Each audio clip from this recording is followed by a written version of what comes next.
आज के लिए। और आज सभी को विश्व ध्यान दिवस का भी बहुत बहुत शुभकामनाएं।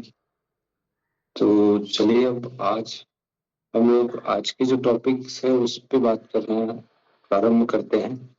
तो जैसे कि आप लोग देख रहे होंगे स्क्रीन में लिखा हुआ है कि डिसिप्लिडीमिया क्या होता है और आपके हार्ट के लिए ये क्यों खतरनाक है। तो बहुत कम जानकारी है हमारे भारतवर्ष के लोगों को या हमारे एशियन एशियन एशिया जो द्वीप है या भारत कंट्री है या हमारे छत्तीसगढ़ की बात करें तो डिसिप्लिडीमिया के बारे में आज की डेट में बहुत कम लोग जानते हैं। तो इसी के बारे में अनजाने में ही मतलब इसको जानते नहीं है, इसलिए अनजाने में ही इसके महत्ता को समझ नहीं पाते हैं और इससे होने वाली जो परेशानियां हैं उसके बारे में भी समझ नहीं पाते हैं। तो इसलिए हम आज इस टॉपिक पर बात करना आज इस टॉपिक में हम लोग बात करना मतलब मैं लेके आया हूँ में कि हम लोग बात करें करके। तो आइए इसके बारे में हम लोग थोड़ा समझने का प्रयास करते हैं कि डिसिप्लिन ये होता क्या है।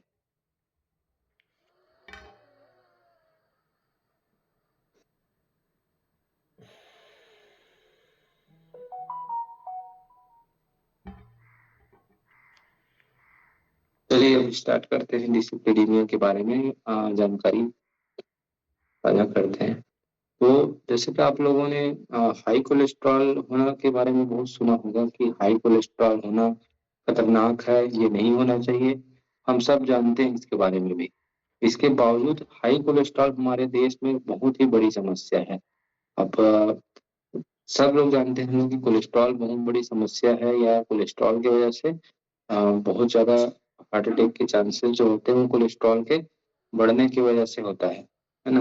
तो ठीक जैसे हाई ब्लड प्रेशर और डायबिटीज बहुत ज्यादा रिस्क है हार्ट अटैक के लिए जिम्मेदार होते हैं। जैसे कोई डायबिटीज का पेशेंट हो या बीपी का पेशेंट हो, वो बहुत ज्यादा रिस्क में होता है कि इसके लिए अपना हार्ट प्रॉब्लम के लिए, हार्ट अटैक के लिए। ठीक है, तो वैसा ही मतलब इसके बारे में भी समझिए कि अगर डिस्प्ले डिस्प्लेडीमिया भी हो रहा है तो ये भी उसी तरह के लिए मतलब हमारे लिए खतरनाक हो सकता है। अब नॉर्मल कोलेस्ट्रॉल स्तर को मेडिकल भाषा में ही डिस्प्लेडीमिया कहा जाता है।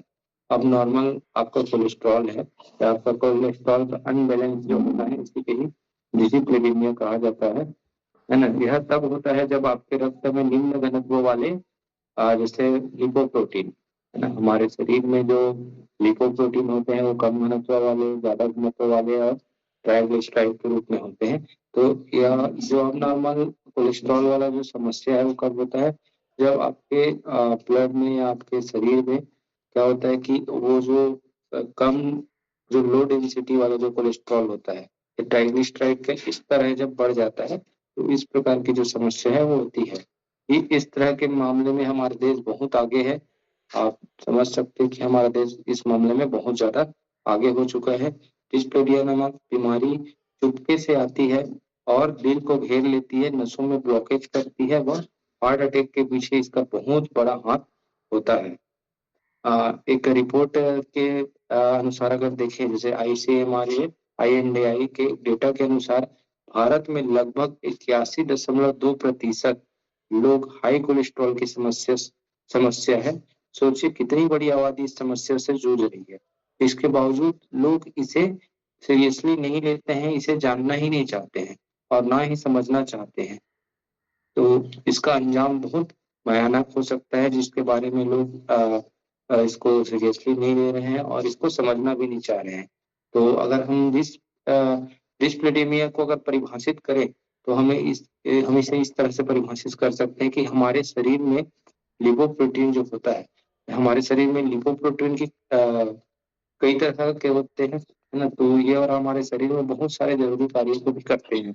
तो बहुत अधिक बढ़ जाए या कम हो जाए, मान के चलिए अगर जो लिपोप्रोटीन होता है हमारे शरीर में वो बहुत अधिक मात्रा में बढ़ जाए या कम हो जाए तो इसे ही मेडिकल भाषा में डिस्प्लेडेमिया कहते हैं।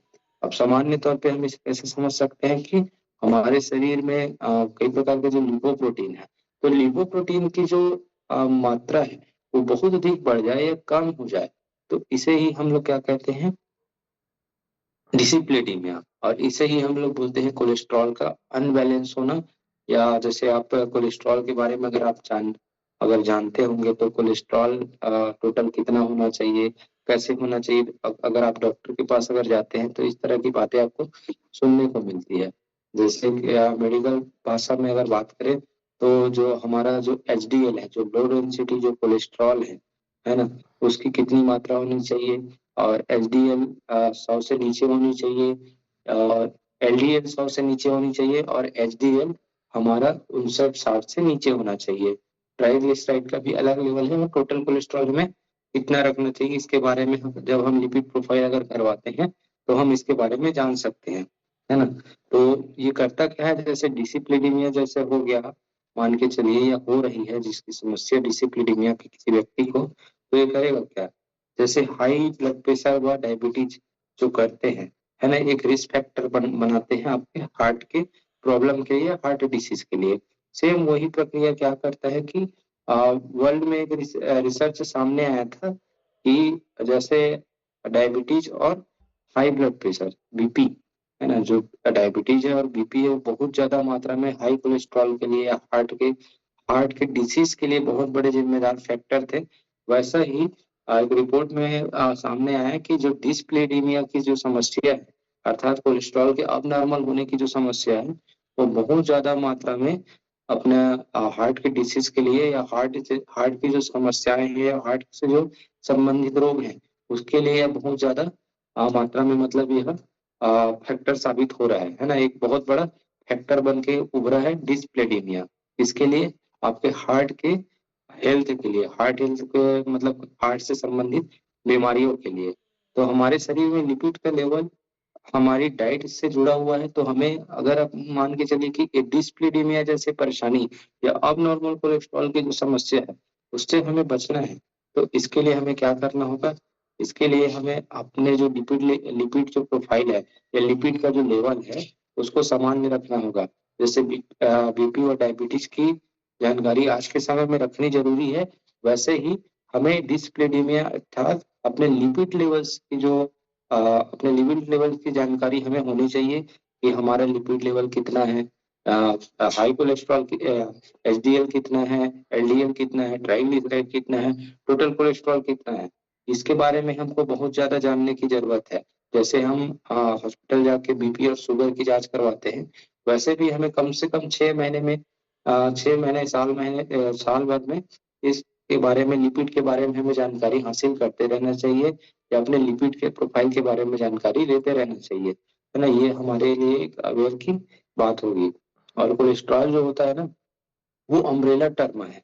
मान के चलिए, जैसे कि मान के चलिए कि कोई 20 साल का लड़का है और एक 50 साल का कोई व्यक्ति है, तो 20 साल के लड़के में अगर एलडीएल बिगड़ा हुआ है तो बहुत ज्यादा रिस्क में है। और मान के चलिए 20 साल का जो लड़का है ना, वो 50 साल के व्यक्ति से ज्यादा रिस्क में है। 50 साल के व्यक्ति का लिपिड प्रोफाइल अगर थोड़ा बहुत ऊंचा नीचे है तो उतना परेशानी की जरूरत नहीं है, लेकिन 20 साल के अगर कोई लड़का है या 25 साल का कोई लड़का है, उसका लिपिड प्रोफाइल बिगड़ा हुआ है तो बहुत ज्यादा रिस्क में है, उसको बहुत ज्यादा अवेयर होने की जरूरत है। तो इसे ही हम रेयर टर्म के रूप में हम बोल सकते हैं। जैसे आजकल और एक और भ्रांति फैली हुई है कि पतले लोग क्या समझते हैं कि मैं तो पतला हूं तो मुझे हार्ट अटैक की जो समस्या है वो नहीं होगी, या मेरा लिपिड प्रोफाइल अच्छा होगा, है ना। और बतौर मोटे लोगों में उनको समस्या ज्यादा होगी, उनका लिपिड प्रोफाइल बिगड़ा होगा, ऐसा लोगों में मतलब भ्रांति है। लेकिन ये बिल्कुल गलत है कि मोटे लोगों में बेशक मोटे लोगों में फैट ज्यादा होने की वजह से उनमें कोलेस्ट्रॉल का अनबैलेंस होना ज्यादातर हो सकता है, पर पतले लोगों में भी यह समस्या हो सकती है कि कोई कोलेस्ट्रॉल का अब नॉर्मल होना या मोटापे या पतलेपन से प्रभावित नहीं होता है, उसका अलग ही फैक्टर होता है जिस फैक्टर के बारे में हमको समझना चाहिए। तो बिल्कुल पतले लोगों को भी और मोटे लोगों को भी, सभी लोगों को अपने हर 6 महीने में कम से कम लिपिड की जानकारी रखनी चाहिए, ये बहुत जरूरी है। और खासकर आजकल जो हम गलती कर रहे हैं, जो लिपिड को अनदेखा करते हैं, इसके बारे में भी हमको अवेयर होने की जरूरत है। और एक फैक्टर इसमें आता है कि अगर हमको इसको नॉर्मल रखना है। अब नॉर्मल कोलेस्ट्रॉल को नॉर्मल रखना है तो हमें अपने विजरल फैट की ओर भी ध्यान देना होगा। अब ये विजरल फैट से आप क्या समझेंगे, जैसे विजरल फैट आपके ऑर्गन्स या आपके लीवर के आसपास जो जमी हुई जो चर्बियां है ना, उसकी मात्रा पे भी हमको फोकस करना है।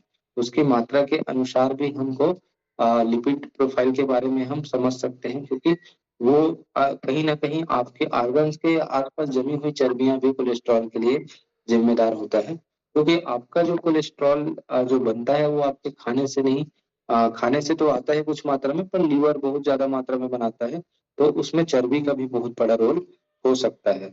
तो कोलेस्ट्रॉल को अपन वैसे समझ सकते हैं कि हमको कोलेस्ट्रॉल को अगर सही में अच्छे से रखना है तो हम अपने फैट लेवल के बारे में हमको ध्यान देना जरूरी है। अब बात करते हैं हम लोग कि हमें कोलेस्ट्रॉल को अगर हमको नॉर्मल रखना है, अर्थात हमें डिसिप्लिमिया जैसे प्रॉब्लम से नहीं जूझना है, तो हमें क्या करना चाहिए? तो हमें कुछ चीजों पे हमें फोकस करना चाहिए। सबसे पहले तो हमें अपने हेल्थ पर फोकस करना चाहिए, अपने दिनचर्या पे फोकस करना चाहिए। जैसे कि हेल्दी लाइफ स्टाइल की हम लोग जो बात करते हैं, जिसमें हेल्दी डाइट के बारे में बात करते हैं, तो हेल्दी डाइट की भी जो बात करते हैं उसमें अपने खाने में आपको संतुलन बनाना होगा, आपको हेल्दी खाने की ओर जाना होगा, है ना। जैसे आजकल जो चलन हो गया है ना, आजकल जो सेचुरेट फैट, ट्रांस फैट और ये जो मैदे से बनी हुई चीजें और बहुत ज्यादा मात्रा में जो मान के चलो सड़ा हुआ कार्बोहाइड्रेट मान के चलिए, या बहुत ज्यादा मात्रा में जो कार्बोहाइड्रेट का उपयोग हो रहा है, ये बहुत बड़ी समस्या है आपके अब नॉर्मल कोलेस्ट्रॉल के लिए। तो जितना हो सके आप इन सब चीजों से दूर रहे, सेचुरेट फैट से दूर रहे, कार्बोहाइड्रेट से बहुत ज्यादा नुकसान देने वाले कार्बोहाइड्रेट से दूरी बनाए। कार्बोहाइड्रेट हालांकि जरूरी है, लेकिन जो नुकसान देने वाले जो कार्बोहाइड्रेट है, जैसे जिसको बहुत दिन तक प्रोसेस करके रखे रहते हैं, है ना, बहुत दिन से, जैसे पिज्जा बर्गर टाइप का जो बात या होता है, ऐसे चीजों से आपको बचने की जरूरत है।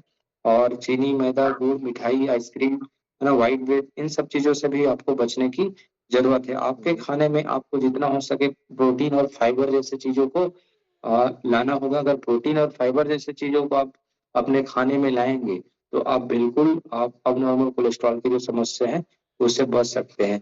उसके बाद में आपको एक्सरसाइज भी करना बहुत जरूरी है। एक्सरसाइज करना इसलिए जरूरी है क्योंकि आपको इंसुलिन इंसुलिन की जो सेंसिटिविटी है उसको बेहतर रखना है।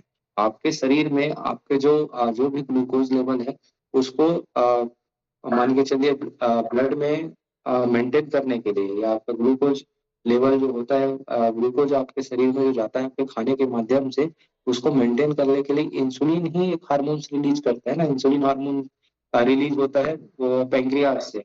तो अगर आप इंसुलिन सेंसिटिविटी अच्छा रखेंगे तो आपके लिपिड प्रोफाइल, आपके ब्लड शुगर, आपकी बीपी की समस्या सब अच्छी रहेगी। इसलिए आपको इंसुलिन सेंसिटिविटी को बनाने के लिए आपको नित्य प्रतिदिन एक्सरसाइज करने की बहुत जरूरत है, जो हमें रोज रोज मिथिलेश सर कराते हैं। तो ऐसे आपको रोज प्रतिदिन आपको 1 घंटे या 40 मिनट की एक्सरसाइज आपको बहुत जरूरी है, आपको अब नॉर्मल लिपिड प्रोफाइल के लिए या फिर डिसिप्लिनिया जैसे प्रॉब्लम से बचने के लिए। उसके बाद में होता है आपको ओमेगा 3 वाली चीजें भी खाना जरूरी है। ओमेगा थ्री जो फैटी एसिड है वो भी हमारे हार्ट हेल्थ के लिए बहुत अच्छा होता है। तो ओमेगा 3 फैटी एसिड वाले जो साल्मन मछली होता है, जैसे हमारे यहाँ तलबिया मछली होता है, या फिर वो नहीं तो आपको सप्लीमेंट के रूप में आप ओमेगा 3 ले सकते हैं। उसके बाद में है आपको वेट मेंटेन करके रखना है। अच्छा वेट अच्छे स्वास्थ्य के लिए बहुत जरूरी होता है, इसलिए अच्छा वेट मेंटेन करके भी रखना आपको बहुत जरूरी है। आपको जितने वेट की आवश्यकता है उतने आपको मेंटेन करके रखना बहुत जरूरी है, क्योंकि होता क्या है कि मोटे लोगों में एचडीएल की जो मात्रा है वह कम हो जाती है, क्योंकि उसके बहुत सारे कारण होते हैं। इसीलिए एचडीएल को अच्छा रखने के लिए आपको वेट मेंटेन करना भी बहुत जरूरी है। स्मोकिंग करने से भी एचडीएल का लेवल कम हो जाता है, एलडीएल और ट्राइग्लिसराइड का लेवल बढ़ता है। तो इसके लिए स्मोकिंग छोड़ना भी हमारे लिए सेहत के लिए अच्छा हो सकता है। उसके बाद में ब्लड शुगर व ब्लड प्रेशर को मेंटेन करना भी हमारे लिए बहुत जरूरी है।